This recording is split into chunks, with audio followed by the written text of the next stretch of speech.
जय माता दी दोस्तों, कैसे हैं आप सब। चलिए शुरू करते हैं आज की कहानी। बहू, रात के 11 बज रहे हैं। रितेश अभी तक घर पर नहीं आया और तू चैन से बैठी हुई है। कैसी पत्नी है तू। अपने पति को संभाल कर रखना भी नहीं आता। उसे फोन लगा कर पूछ तो सकती है ना कि कितनी देर लगेगी उसे आने में। मीरा जी अपनी बहू सौम्या को डांटते हुए बोले, मुझसे क्या पूछ रही हैं आप माँ जी। आपका बेटा कोई छोटा बच्चा तो है नहीं कि यहाँ वहाँ गुम हो जाएगा। वो बेटे तो आपके हैं। आप फोन लगाकर पूछ लीजिए कि कहाँ रह गए। सौम्या ने बेपरवाही के साथ जवाब दिया। हाँ, मैं तो माँ हूँ ना। मैं तो फोन करके पूछूंगी ही कि वो कहाँ रह गया। लेकिन पति होने के नाते तेरा भी तो कुछ फर्ज बनता है या नहीं कि तुझे यहाँ पूजा करने के लिए लेकर आए हैं। मीरा जी ने पलट कर जवाब दिया। इस बार सौम्या ने कोई जवाब नहीं दिया, इसलिए मीरा जी भुनभुनाती हुई अपने कमरे में आ गई और मोबाइल लेकर रितेश को फोन लगाने लगी। लेकिन रितेश ने फोन नहीं उठाया। ये रितेश भी ना कभी भी टाइम से घर पर नहीं आता। पता नहीं क्यों मेरी जान जलाते रहता है। सोचा था बहू के आने के बाद सब कुछ ठीक हो जाएगा, पर नहीं। यहाँ तो बहू भी उसके जैसी ही आई है। पति से कोई लेना देना ही नहीं उसे। अरे पत्तियां तो अपने पति को बांध कर रखती हैं, और एक इसे देखो तो अब तक रितेश को सुधार नहीं पाई। बड़बड़ाती हुई मीरा जी वापस बाहर आई तो देखा सौम्या अपने कमरे में जा चुकी थी। वो भी उसके कमरे की तरफ गई और धीरे से खोलकर देखा तो वो सो चुकी थी। मीरा जी वापस बाहर हॉल में आ गई। कैसी औरत है ये। पति अब तक घर नहीं आया और उसे नींद भी आ गई। बेशर्म कहीं की। मीरा जी ने फिर से रितेश को फ़ोन ट्राई किया, लेकिन रितेश ने एक बार भी फ़ोन रिसीव नहीं किया। आखिर वो थक हार कर वहीं हॉल में सोफे पर बैठ गई। रात को 12:30 बजे घर की बेल बजी। मीरा जी ने भागकर दरवाज़ा खोला तो बाहर रितेश को नशे की हालत में खड़े देखा। वो तो खुद को संभाल भी नहीं पा रहा था। आखिर मीरा जी उसे सहारा देकर जैसे तैसे घर में लेकर आई और सोफे पर बिठा दिया। कहते हैं बेटा बुढ़ापे की लाठी होता है। इस बुढ़ापे में तुझे सहारा देना चाहिए और यहाँ मैं तुझे सहारा दे रही हूँ। अरे कुछ तो शर्म कर। कब तक मुझे यूं ही परेशान करता रहेगा।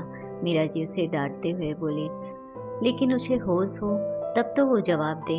आखिर नशे की हालत में ही जब सोफे पर वो लुढ़क गया तो मीरा जी उसे वहीं छोड़कर अपने कमरे में आ गई। जब बीवी को ही कुछ नहीं पड़ी है तो मैं भी क्या करूँ। पहले एक ही खून पीता था और अब दो दो मिलकर खून पीते हैं। मेरी तो जिंदगी ही खराब हो चुकी है। बड़बड़ाती हुई वो चादर तानकर सो गई। सुबह जब नींद खुली तो देखा हॉल में रितेश अभी भी सोया पड़ा था, जबकि सौम्या वहीं पास में डाइनिंग टेबल पर बैठी चाय पी रही थी। मीरा जी को देखते ही सौम्या ने पूछा, माँ जी आप चाय पियेंगी। उसे देखकर मीरा जी ने हाथ जोड़ते हुए बोला, तू ही पी तेरी चाय। पति यहाँ नशे में पड़ा हुआ है। लोगों का तो खाना पीना दुश्वार हो जाता है, पर तेरे हलक से कैसे उतर रही है ये चाय। मीरा जी की बात सुनकर सौम्या मुस्कुराते हुए बोली, क्या बात है माँ जी, आज तो आप बहुत ज़्यादा गुस्सा हो रही हैं। भला मैं क्यों अपना खाना पीना बंद करूं। आपका बेटा इतने सालों से बिगड़ा हुआ था, आपने तो खाना पीना बंद नहीं किया, तो मुझसे उम्मीद क्यों कर रही हो। सौम्या की बात सुनकर मीरा जी गुस्से से उसे घूरने लगी। उन्हें अपनी तरफ देखता देखकर सौम्या बोली, माँ जी थोड़ा शांति बनाए रखे, कहीं बीपी ना हाई हो जाए आपका। मैंने नाश्ता तैयार कर दिया है और दोपहर का खाना भी बनाकर रख चुकी हूँ। अभी शांति आ जाएगी साफ सफाई करने के लिए तो आप उससे साफ सफाई करवा लेना। और मैं जा रही हूँ अपने मायके अपनी माँ से मिलने के लिए। शाम तक वापस आ जाऊंगी। शाम को भी क्यों वापस आती है, रह जाना वहीं। वैसे भी तेरा इस घर में होना ना होना एक ही बराबर है। जो अपने पति को संभाल नहीं सकती वो मेरा घर क्या संभालेगी। क्या बात कर रहे हो आप भी माँ जी। वहीं रहने के लिए थोड़ी ना आपके बेटे से शादी की थी। बहू को तो ससुराल में होना चाहिए, यही तो संसार का नियम है। कहकर सौम्या वहां से रवाना हो गई। घर से कुछ दूरी पर पहुंचकर ऑटो पकड़कर अपने मायके रवाना हो गई। ऑटो में बैठे बैठे उसे वो दिन याद आया जब वो इस घर में दुल्हन बनकर आई थी। कितने अरमान थे उसके, पर वो अरमान उस समय धराशायी हो गए जब रितेश शराब के नशे में धुत होकर घर आया था। शादी के ठीक दूसरे दिन उसने ये हरकत की।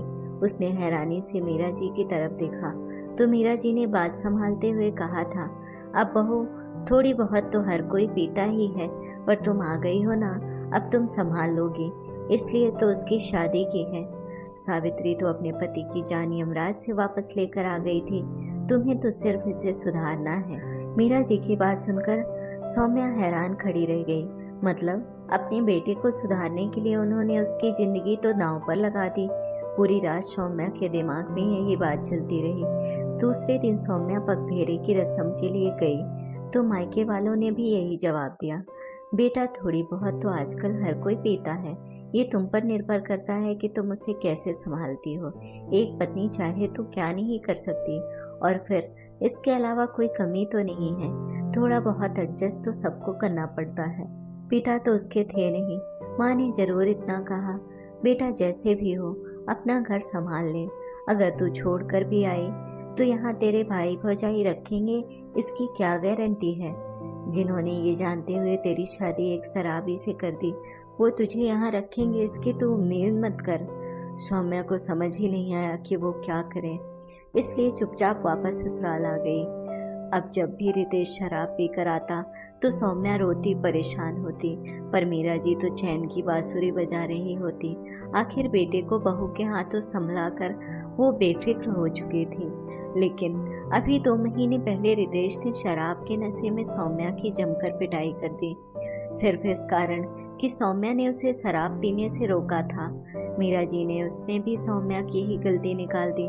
हे भगवान, एक पति तक नहीं संभाल सकती, पूरा घर क्या संभालेगी। मैंने तो ये सोचकर अपने बेटे की शादी की थी कि घर में बहू आएगी तो उसे सुधार देगी, लेकिन ये तो उल्टा उसे परेशान करने का काम करती है। अब तेरे सारे नाजो नखरे तो उठाता है, तेरे खर्चे उठाता है, फिर तू हर समय उसके पीछे पड़ी रहेगी तो हाथ नहीं उठाएगा। वो बेचारा करेगा क्या, थोड़ा प्यार से संभाला कर। जब मायके वालों से कहा तो वो लोग भी हमदर्दी जताकर चले गए। भाभी तो ये तक कहकर चली गई कि एक पति नहीं संभाल सकती तो क्या कर ही क्या लोगी तुम। दोबारा लौटने की सोचना भी मत, हम अपना देखें या तुम्हारा देखें, तुम्हारी माँ को रख रखा है वही बड़ी बात है। सो सौम्या ने भी सोच लिया कि जब रहना ऐसे ही घर में है तो ये जिंदगी भर मार खाते क्यों रहे, या रोते क्यों रहे, या फिर बेशर्म हो जाओ और अपना रास्ता खुद चुनो। सौम्या ने दूसरा रास्ता चुना। सौम्या को धीरे धीरे ये बात समझ में आ गई कि रितेश उससे लड़ता झगड़ता तभी था जब वो शराब के नशे में होता था, वरना तो वो सौम्या से अच्छे से ही बात करता था। इसलिए वो अब रितेश को जब वो नशे में होता तो ज़्यादा कुछ कहती भी नहीं थी। उसने 1-2 बार नौकरी के लिए कहा तो मीरा जी ने हंगामा कर दिया। इसके बाद रितेश ने नशे की हालत में मीरा जी के कहने पर उसके साथ काफ़ी गाली गलौज की, इसलिए उनके सामने उसने नौकरी के लिए कहना ही छोड़ दिया।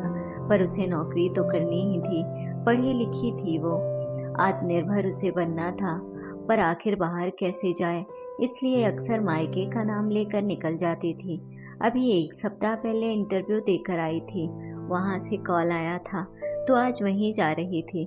वहाँ पहुंचकर तो उसकी नौकरी पक्की हो गई। उसने सारे जरूरी पेपर्स डिपॉजिट कर दिए, उसे दूसरे दिन से ही ज्वाइन करने को कह दिया। जब वापस लौट कर आई तो रितेश भी होश में आ चुका था। मीरा जी गुस्से में बैठी उसे ही घूर रही थी।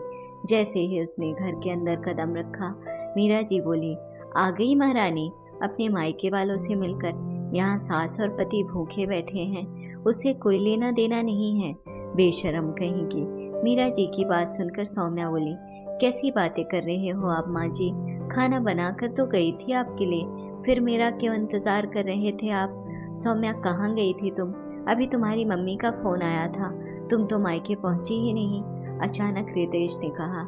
रितेश की बात सुनकर सौम्या ने रितेश की तरफ देखा और कहा, मुझे नौकरी मिल गई है, कल से ज्वाइन करनी है। हाँ हाँ, ये देखो, ये होता है औरत का त्रिया चरित, मायके का नाम लेकर पता नहीं कहाँ घूमती फिर रही है और हमारे घर की इज्जत को उछाल रही है। मीरा जी बीच में ही बोली, माँ मैं बात कर रहा हूँ ना, आप क्यों बीच में बोल रहे हो। तुम्हें नौकरी की क्या ज़रूरत है सौम्या, तुम्हारी सारी ज़रूरतें तो मैं पूरी कर रहा हूँ। रितेश ने शांतिपूर्वक सौम्या से पूछा। तब सौम्या ने कहा, मुझे मेरे मायके का कोई संबल नहीं है, मुझे अपना संबल खुद बनाना है। इसलिए मैं नौकरी ज्वाइन कर रही हूँ। मैं इसलिए नौकरी ज्वाइन कर रही हूँ ताकि मैं अपने अंदर इतनी हिम्मत जुटा सकूँ कि मैं आपके सामने खड़े होकर ये कह सकूँ कि आप शराब छोड़ रहे हो या मुझे। उसकी बात सुनकर रितेश सकते में आ गया, जबकि मीरा जी अपना माथा पीटते हुए बोली, हाय राम, पति को छोड़ने की बात कर रही है बेशरम, अपना घर अपने हाथों ही तोड़ रही है।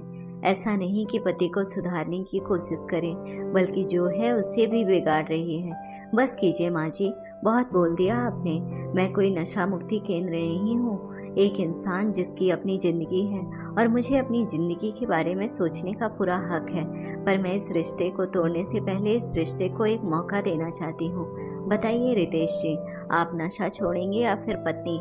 रितेश काफ़ी देर तक मौन रहा, फिर कुछ सोच समझ कर बोला, ठीक है, जब तुम इस रिश्ते को एक मौका देना चाहती हो तो मैं ये मौका लूँगा। कब ज्वाइन करना है तुम्हारा नशा मुक्ति केंद्र?